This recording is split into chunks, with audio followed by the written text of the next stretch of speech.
My younger sister, Lily, craved hot pot, and because she did, the entire family decided to go out for it. It was a normal family outing, but a minor hiccup occurred, and Lily, being her usual self, started berating the waiter. It was embarrassing, but sadly, a common occurrence. The waiter, seemingly calm, went to the kitchen and returned with a pot of scalding water. Without a word, he poured it directly onto Lily's face. The world seemed to slow down. I saw the water arcing through the air, and before I could fully process what was happening, Lily yanked me in front of her. The searing pain hit me like a physical blow, covering my body. I screamed, my vision blurring with tears. Later at the hospital, while I was battling for my life and enduring excruciating pain, my so-called family, my parents, wrote a public letter forgiving the waiter. They did it to look compassionate, to gain sympathy. They turned my suffering into a spectacle. They even went so far as to cripple me further, breaking my legs, so they could film my misery and post it online. The more pathetic I looked, the more money poured in from strangers on the internet. They exploited my pain, my agony, until I finally died. Then, I woke up. It was like being pulled from a nightmare, only to find myself in a twisted replay. Lily was there, yelling at the same waiter, the same scene unfolding before my eyes. It was the hot pot restaurant, the same day, the same argument. This time, I didn't try to stop her. I didn't intervene. I simply excused myself and went to the restroom.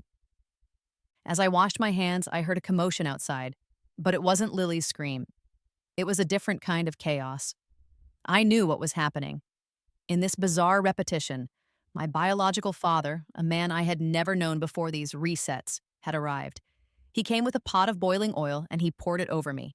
My mother, the woman who raised me, and Lily, my sister, held me down, restraining my limbs so I couldn't escape the agonizing pain. My skin erupted in blisters, my vision swam with red, and the pain was beyond anything I could have imagined. I screamed, begging them to stop, pleading for mercy. Lily, her face a mask of sweet innocence, leaned in close. "Just hang in there, Clara," she whispered, her voice dripping with false concern. "We're going to make a lot of money soon." My mother sighed, a sound that should have been comforting but was instead chilling. "I didn't think people were so drawn to suffering," she said, her voice matter of fact. "Your burns aren't dramatic enough. Even cutting out your tongue didn't do the trick. Once we reach 5 million, sweetheart, we'll stop." 5 million. That was their price. My life, my pain was worth 5 million to them. My screams were fueled by rage and hatred. These were my family, the people who were supposed to love and protect me.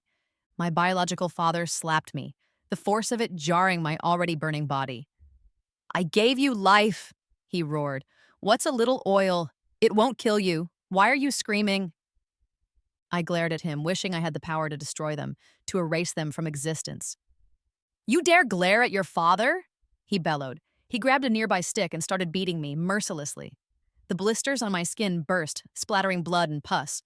The pain was so intense I could barely breathe. Lily, ever the picture of mocking concern, tutted, "How can you glare at Dad like that? He gave you life. You need to be obedient." I stared at them, my heart a burning coal of hatred, until my father beat me to death. Death, in that moment, felt like a release, a sweet escape. If only I could drag them to hell with me, I thought. I would give anything for that. And then I opened my eyes again. The restaurant. Lily yelling at the waiter. The same scene playing out for the third time.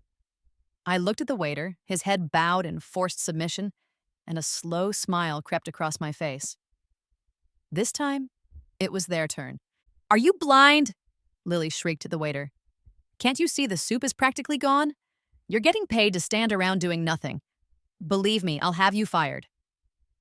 Lily was always like this, entitled and unforgiving. The waiter apologized quietly. "I'm sorry, we're a little busy right now. I'll get some more broth from the kitchen." Lily scoffed. "With your skills, you'll be a waiter your whole life. You couldn't study well, and now you can't even wait tables properly." Her face was twisted with disgust, as if she were looking at something revolting. The waiter glanced at Lily, a flicker of something unreadable in his eyes, and turned to leave. Still seething, Lily banged on the table, demanding to see the manager. I knew the manager wouldn't come. I knew what was coming instead. the pot of boiling water. In my first life, Lily had pulled me in front of her, and I had suffered burns over 65% of my body, my face permanently disfigured.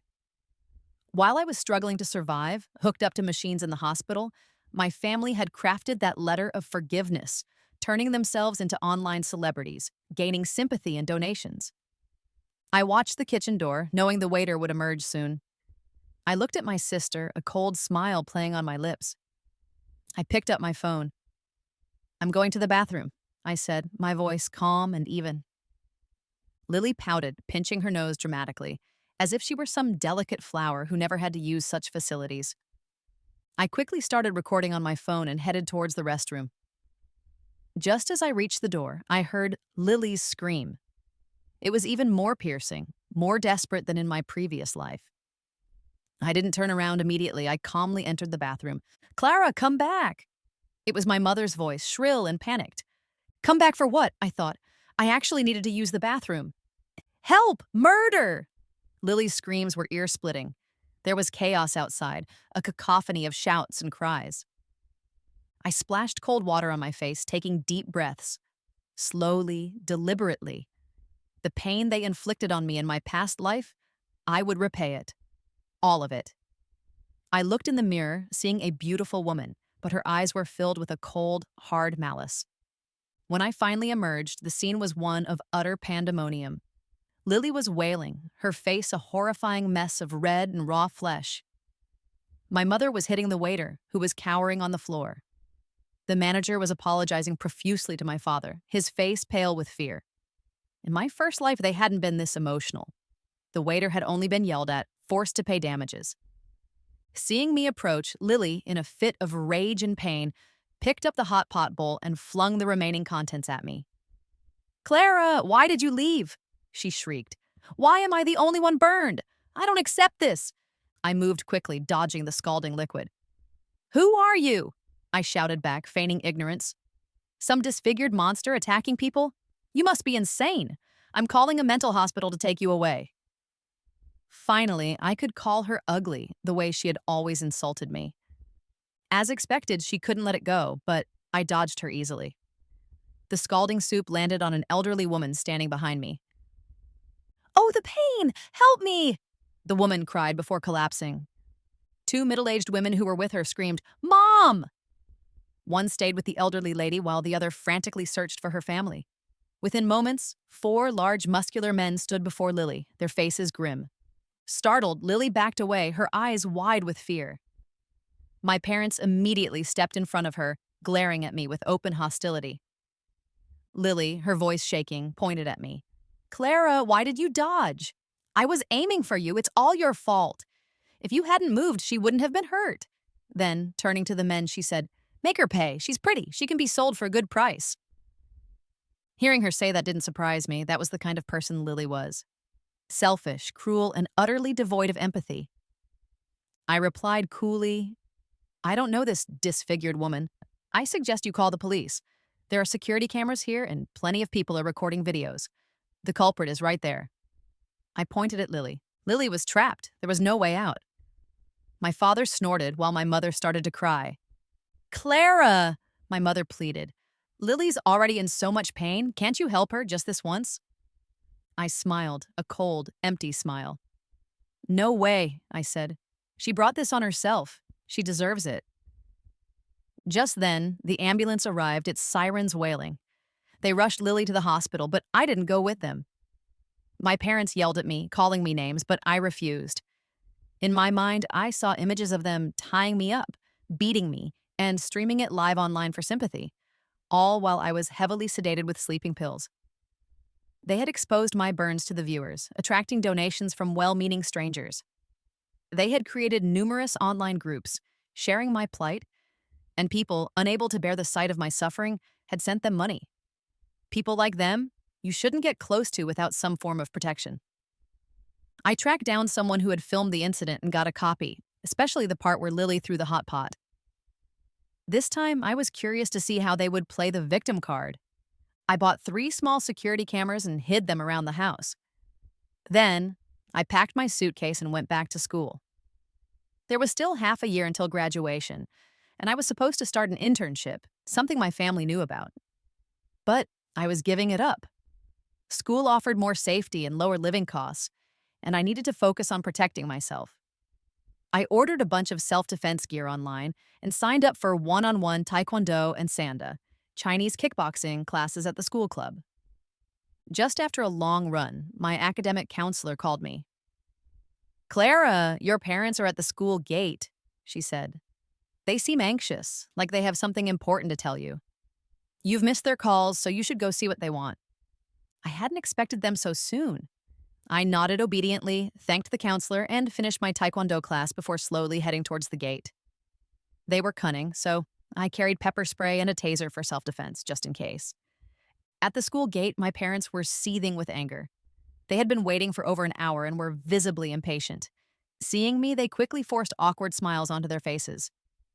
I watched them, feeling nothing but cold detachment from inside the gate. My mother spoke gently. "Clara, we're here to take you home." I almost laughed. Since when did I have a home? I shook my head. "I'm about to graduate," I said. "I'm working on my thesis and need to do research at the library. I don't have time to go back." My father glared at me and raised his hand as if to strike me. "Clara, do you think I won't kill you?" Oh, I believed it. Hadn't he beaten me to death in a past life? A man like him was capable of anything. My mother pulled him back. "Clara, I know you're still angry with Lily," she said, her voice pleading. "You're both my daughters. I can't bear to see either of you hurt. Lily's burns are severe. She's disfigured. Just forgive her." There was no forgiving them. Not a single one of them. "She didn't splash anything on me," I said coldly. "So there's nothing to forgive or not forgive. She's a stranger to me. Whatever happens to her is none of my concern." Outside the school gate, my parents' faces turned sour. My father lifted his hand again, and this time my mother didn't stop him. I quickly stepped back. "I'm 18 now," I said. "You don't have to support me anymore. When you're old, I'll provide the bare minimum of support as required by law. As for Lily, I owe her nothing." My father was nearly apoplectic with rage. He scanned his ID to enter the school grounds and rushed towards me. My mother yelled from behind, "Clara, don't provoke your father. He has high blood pressure." High blood pressure? If I could provoke him to death, I'd be laughing in my sleep. For the past 2 weeks, I had been running over 20 laps around the track every day. Today, I would outrun him. After a few minutes of chasing me, my father shouted, "Hey, someone stop that thief!" So shameless, still resorting to lies. I yelled back, "I'm Clara from the Business Management Department, senior year. He's a human trafficker. Someone, please call the police." 2 nearby classmates recognized me. "That's our senior." Immediately, righteous classmates stepped in to help, holding my father back. He was red-eyed with fury. "I'm her father, her real father." The classmates were displeased. What kind of father calls his own daughter a thief? He's definitely lying. He looks vicious, not like a good person. "Wow, he's got a knife in his pocket. Everyone be careful." He even carried a fruit knife around. It was probably meant for me. Ruthless. Was I really his biological daughter? I couldn't believe there was a father like that. My father was glaring at me, his eyes filled with hatred. "She's my daughter, and I'm taking her home today no matter what." I couldn't be bothered with him. I turned to a classmate next to him. "Hey, classmate," I said, "can you check if he has any other dangerous items on him? This is a school, and I'm worried about everyone's safety." My classmates were amazing. Within minutes, they found a handkerchief and a small bottle of clear liquid in his pockets. My father was struggling violently, his face contorted with rage. "What you're doing is a crime. I'll sue all of you and get you expelled." He was threatening everyone there. I scoffed. "This is a school," I said. "You have dangerous items on you, making you a threat. We're just doing the world a favor." Then, a particularly curious classmate picked up the handkerchief and sniffed it. It didn't take long for him to get dizzy and start to collapse. Thankfully, a nearby classmate caught him just in time. When my classmate fainted, my father panicked. He managed to break free while everyone was momentarily stunned. I quickly shouted, "Guys, he's escaping! Grab him!" The man only made it a few steps before they caught him again. This time, they pinned him down securely. Just as we were trying to drag him out of the school, my mother showed up. She glared at me angrily. Clara, are you even human? She shrieked. That's your father, and you're treating him like this. She turned to the classmates holding my father and yelled, Let go of my husband immediately, or you'll regret this. We're old and can't handle this rough treatment. I have to say, my mother's words made my classmates hesitate. Nowadays, people are terrified of being accused by the elderly. Even if you're wealthy, it won't save you from their accusations. I said coldly, They're the bad guys, and we're doing the right thing. We have so many witnesses here. How can a few words change anything? If things really go south, I'll take the blame. The college student's sense of justice kicked in again, and a few girls also restrained my mother. My parents started shouting obscenities, but the classmates began explaining the situation, even bringing up Marxist and Mao Zedong thought. My parents went silent, but they occasionally shot me furious glares. When we got outside the school gates, 2 police officers arrived. My father got nervous and gave me a pleading look. I laughed. He brought knockout drops and a knife, and he still thought I'd speak up for him? Not a chance. After briefly explaining the situation, the police officers gave my parents a cold glance.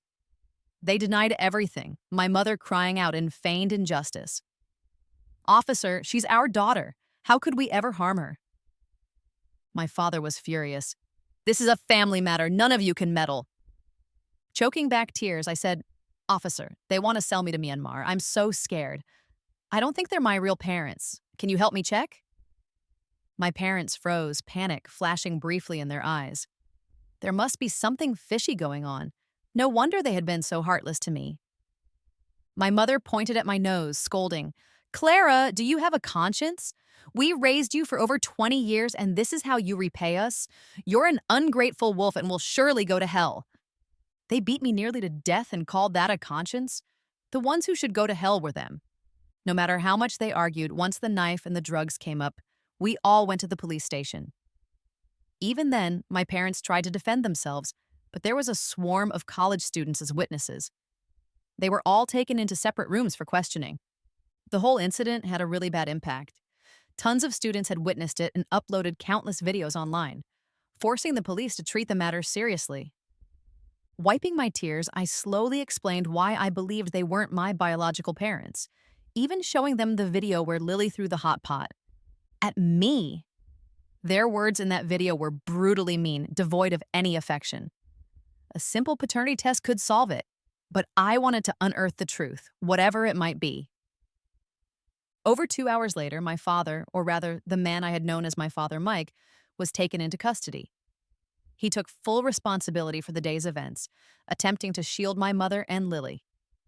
As for my parentage, they stuck to a consistent story. They had found me as a baby in a trash heap. I didn't believe it for a second. Just as I was leaving the station, my mother, well, now just my foster mother, Wendy, pulled me aside.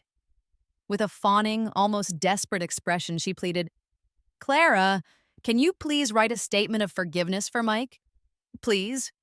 I chuckled softly, the sound devoid of any humor. I have no mother, I said, my voice cold. I'm just an orphan. After how you've treated me all these years, how dare you ask me to write a statement? Growing up, they had made me sacrifice everything for Lily. I was assigned all the chores, given only her hand-me-down clothes, treated like a servant, less than human. I started working part-time in high school, and they took most of my earnings. Only when I secretly tutored more students in college did I manage to save anything for myself. Wendy paused, an awkward smile flickering across her face.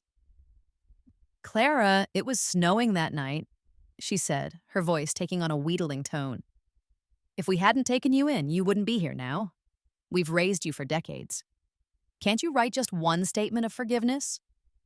No way, I said, my voice firm. Not even if you killed me would I write that statement. Seeing my resolute silence, Wendy dropped to her knees with a thud. I quickly sidestepped, a shiver running down my spine. After facing death once before, I was wary of her, almost as if she could drain my life force with her desperation. Crying, Wendy said, They want us to pay 50,000 yuan in fines, and Lily's surgery needs another 100,000. Mike is our family's pillar. We can't do without him. Surgery? Dream on. Last time around that they had never mentioned surgery. Sell the house, I said coldly. You're not broke. Wendy shook her head vigorously. No, that's our lifeline. We can't sell it, not even in death. So it was okay to sell me off, huh? Typical double standards. Smirking at her, I said, then make Lily a huge influencer. She's in such a sorry state, surely some people will donate. Wendy's eyes lit up, a spark of greed igniting in them. How can she become a big influencer? She asked eagerly. I laughed. This time, I wanted to see if they would choose their daughter or the money. I smiled sweetly and said, post photos of her burns online. The sadder, the better. To go viral quickly, write an apology letter to that waiter. Wendy pondered, and I turned to leave, knowing them.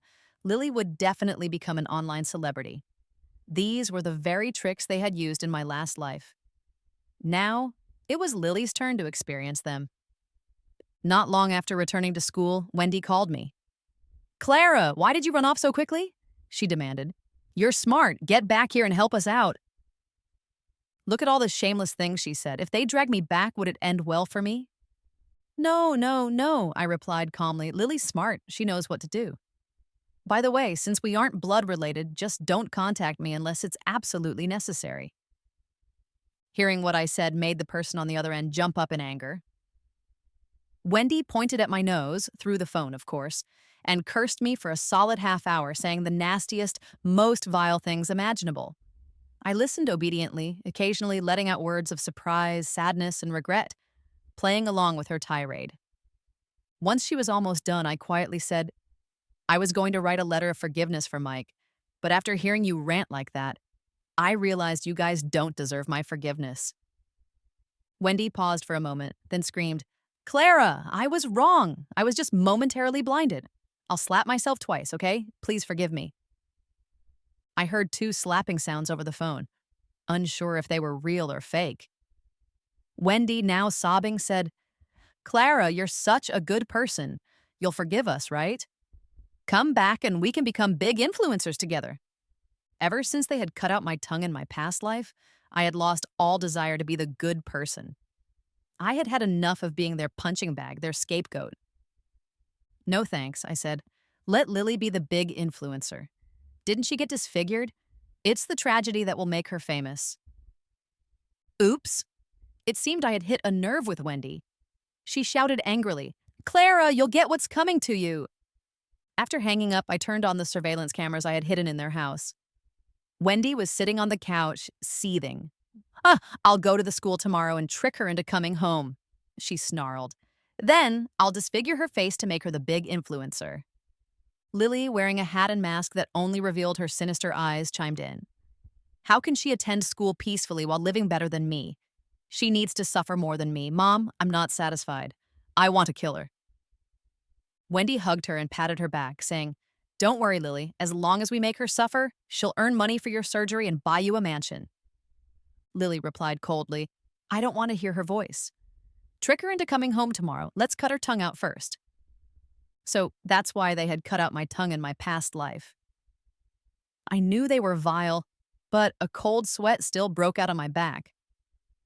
I wanted to take this evidence to the police, but they would probably just give them a warning. The main reason Mike had been detained was the date rape drug. They needed to investigate its source, otherwise the police couldn't do much since no real harm had been caused yet. I checked all my bank cards. I had only 5,126 yuan in total. After careful consideration, I decided to run away. If I had had the money, I would have left the moment I was reborn. But being broke sucks. Even the Taekwondo and Sanda classes were offered at a discount by generous classmates. Otherwise, I couldn't even have signed up. I went to my counselor and explained the situation, revealing some of the family issues. She sighed. Don't worry, she said. This is a school. They can't bully my students. In my past life, when I was disfigured, she had brought classmates to visit me, encouraging me to overcome the trauma, but I had never truly stepped out of that darkness. I said, tears welling up in my eyes, Teacher, I don't want to get tangled up with them anymore. After all, they raised me for over 20 years. No matter what, I'm the junior, and I can't win. Outsiders will say they have it tough and that I should be more forgiving. It's easy for them to preach when they're not in my shoes. As long as they play the pitiful card, people will always sympathize with the weak. I had seen through this in my past life. My counselor told me not to worry about school, she would handle it. She gave me a big hug, and I packed my belongings and left. That night, I took a high-speed train to Chengdu, then a bus to Guiyang. To quickly find a place with room and board, I went straight into a factory job, screwing parts together. Surprisingly, it felt fine. At least no one was calling me a thankless wretch. My mother, Wendy, went to my school several times, but she got nowhere. She confronted my counselor, demanding to see me, but the teacher simply reported it to the police. Some people you just can't reason with. You say one thing, and they rant for half an hour without repeating themselves. The police called me. I cried, saying they wanted to sell me off. Should I just wait to be sold? I asked. I don't like them. I even hate them. Yeah, they raised me, but I never said I wouldn't take care of them in their old age. I'm 18 now and can choose my own life. Wendy was cursing at me from the side. Even the police couldn't stop her. I smirked slightly, speaking in a cold tone. See? With parents like this, why would I go back? I'm not a masochist. I'm a living, breathing person. After hanging up, I went out and treated myself to a hot pot, celebrating my newfound freedom. A week later, I stumbled across Lily's pity party video online. In the end, they had chosen money. In the video, Lily showed her severe burns, looking truly terrifying. She cried dramatically, telling her story, and even asked the audience if she should write the waitress a letter of forgiveness. Viewers sympathized with her, slamming the waitress, and the video blew up, gaining over 200,000 followers overnight. Nicely done. I couldn't help but give her a virtual thumbs up. The higher they stand, the harder they fall. The next day, Lily went live, writing the forgiveness letter while crying, and posted her PayPal account, hoping viewers would donate. Wendy sympathetically chimed in about how hard it was, mentioning how Mike had gone to find me but ended up in jail. Of course, she left out the drugging and the knife part, claiming they just wanted me to visit Lily but got misunderstood and thrown into jail. She expertly manipulated viewers against me, multiplying the online abuse I faced. Nicely done. I wanted them to enjoy their moment a bit longer, but it wasn't strictly necessary anymore. A few days later, I heard they had given the waitress the letter of forgiveness, and donations had hit over 2 million yuan, enough for quite a party. I quickly released a video of Lily cursing the waitress and her throwing the hot pot broth at people. The caption, "The pitiful are often despicable." I spent 1,000 yuan on ad boosts and commented under Lily's videos, driving traffic to my own. Soon my video went viral too. Lily's video comment section soon became a bashing spree. People online are absolutely fed up with scammers who think they can play them for fools. Lily was crying and insisting that wasn't her. She claimed it was an AI-generated video and that she was innocent. She even guessed it was the server who did it, since she had just sent out an apology letter, and then the video surfaced. Who else could it be? Wendy, wiping her tears, asked everyone if they could take back the apology letter. "We don't want to be the good guys anymore," she sobbed. This new video caused a shift in public opinion. Half the people online were still supporting them, a few were skeptical, and the rest were calling them fake saints. And I didn't understand why they were struggling. I mean, they knew they had shot that video themselves. I had 5 or 6 videos from different angles on my phone. Maybe they thought the internet was just plain stupid, and the one who cries the hardest deserves sympathy. People do tend to root for the underdog. I posted 2 more videos from other angles, captioning them.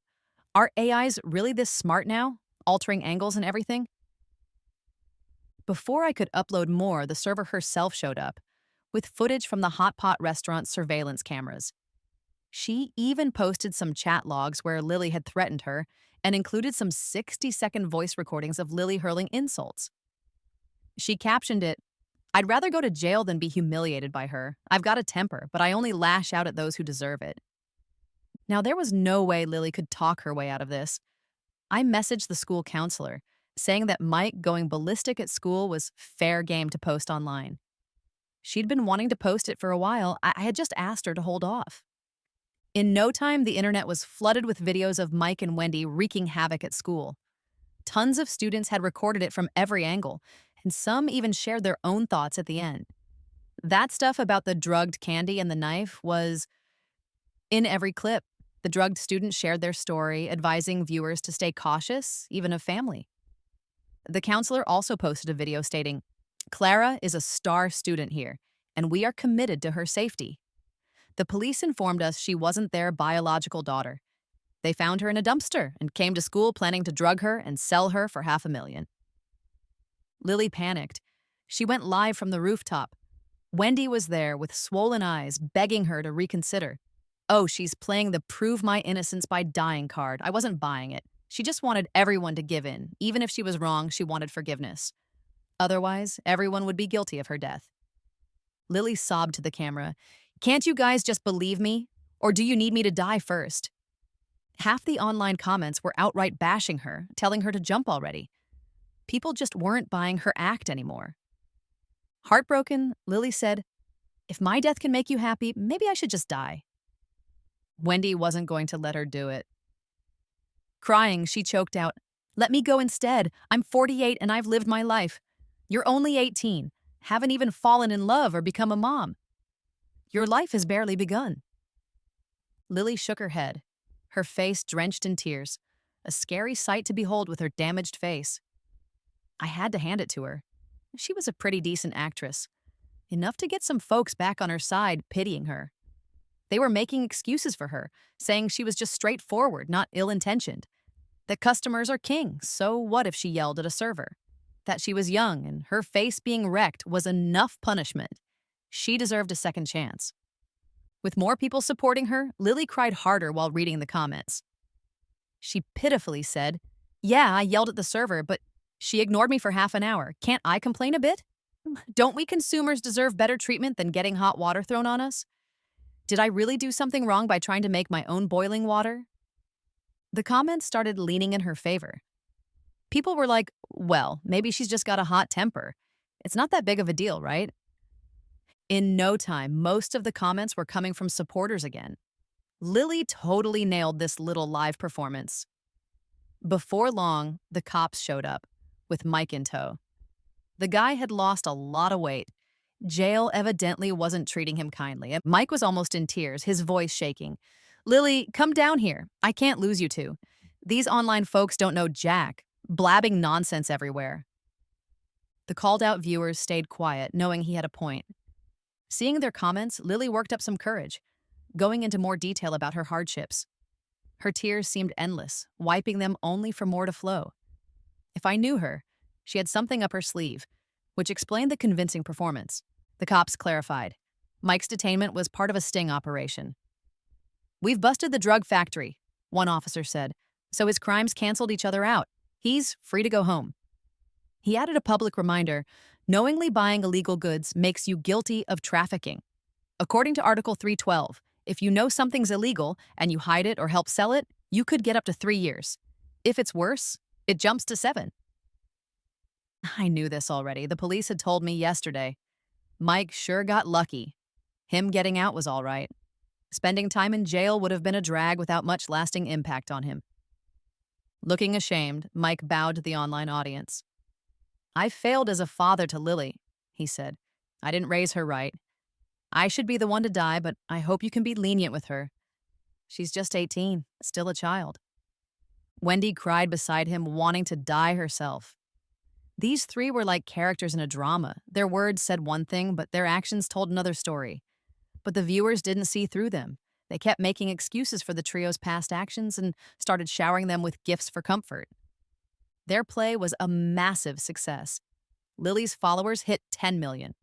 Her profile added a PayPal link as well. When the stream ended, I monitored the surveillance cameras. Sure enough, they showed up at home shortly after. Wendy looked smug. "Pretty good idea, right?" she said. "I came up with it. We just made over $1 million in gifts from the live stream, and there's some fool still transferring money to our PayPal."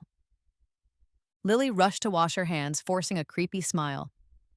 "Good thing we had onions, or I'd never be able to cry like that. If I wasn't such a good actress, do you think they'd be on our side?" Mike laughed out loud. Not bad. My daughter's got brains." But as for Clara, I want her gone. How dare she treat me like this? If it weren't for that fortune teller saying an adopted kid would bring us luck, why would I even raise her? I've taken care of her for over 20 years, so what if she's marrying a fool? Wendy nodded eagerly. Yes, yes, yes. Let's make a few million more, sell Clara off to Myanmar, and then we can enjoy life abroad. It's so easy to fool internet users here in China. I act pitiful and we rake in millions. Heck, I feel like we could scam billions. I uploaded their audio online without the visuals. They still had image rights, so a complaint would have gotten a video taken down. The audio lasted for 3 minutes with tons of insults directed at the online community. I wasn't sure if the Fairweather fans would get mad or not. In the comments, I posted a message with a screenshot of a 1,000 yuan transfer. The caption read, "So this is how you guys really are. This is illegal fundraising, and I've reported it to the police." It didn't take long for the audio to blow up. Donors posted screenshots in the comments, saying they wanted to sue them. Lily's video comment sections were flooded with hate. Nobody wants to be played for a fool. Panicking, the trio posted a video claiming the audio was fake and that people misunderstood their situation. However, no one believed them this time. Folks compared the audio to what was recorded in the hot pot restaurant and figured out it was definitely their voices. Lily went crazy at home while Wendy called the police, claiming someone broke into their house. Otherwise, how could the audio be leaked? Shortly after, the police arrested all of them, not because they called the cops, but because countless netizens reported them for fund fraud. Wendy and Lily went to jail, while Mike, who wasn't directly involved in the online scam, was released. While Mike was smashing things at home in a fit of rage, someone entered. Before he could react, they covered his mouth and dragged him to the bathroom. The intruder said menacingly, "Because of you, my boss is in jail. They also took all our money. I can't even support my wife and kids now. I'm gonna kill you." Mike ended up dead, chopped into bits, and thrown into the sewer. If the pipe hadn't clogged, he might not have been found. Lily went insane, clearly out of her mind, and was sent to a mental hospital. Later, that server, who had been working at the hot pot place, got a job there. I visited her once. Lily was truly lost. She had become morbidly obese, weighing over 400 pounds, a terrifying sight that could scare ghosts. Her body was covered in a patchwork of new and old scars. When she sees people, she crawls into a corner, muttering, "I was wrong. I was really wrong. I won't do it again." Seeing her like this, I felt a sense of relief, a closure of sorts. Wendy got 15 years in prison. Their funds were all frozen, not a penny left. Now I could finally go to work in peace and return home safe without fear. The police reached out saying they had found my birth parents, but I think I'm better off alone. I don't want to get too involved. I guess I'm going to have trust issues for a long time. The whole experience has left a deep scar, a constant reminder of the cruelty and deception that people are capable of. But it has also made me stronger, more resilient, and more determined to live my life on my own terms.